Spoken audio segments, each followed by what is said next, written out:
乡亲啊，这个丹纳斯风台是愈来愈靠近台湾咯。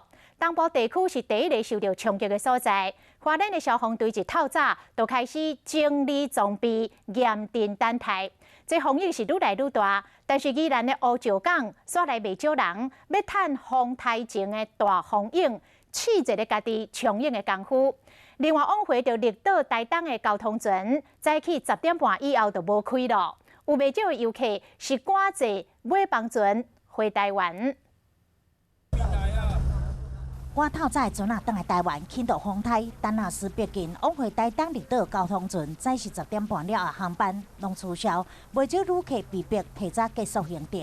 有人在晕船吗？有很多。那你今天本来就要回来吗？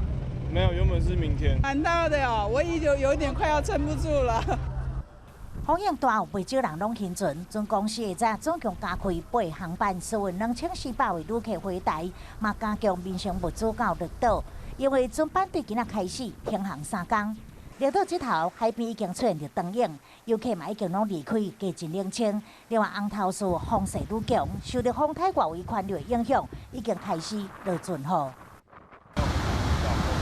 有人咧比风台，嘛有人感觉刺激好耍。这宜兰乌石港有数十名的冲影客抢时间来对影，海影一波一波降来，因拢无咧惊，互人看了是真紧张。南澳鹅渔港是停较全渔船，全部拢一摆撇风头，同款是看天食饭的平日咧。虽然离风台较远，但是港口边已经出现着规片高的乌云。如果有人受困在沙洲，用这个 post 带绳绳过去，然后。风台天上紧张的，就是消防队员啦。花莲的消防队全部拢动员起来，甲装备拢准备好势，随时待命。嘛希望民众爱注意自身的安全，做好风台措施。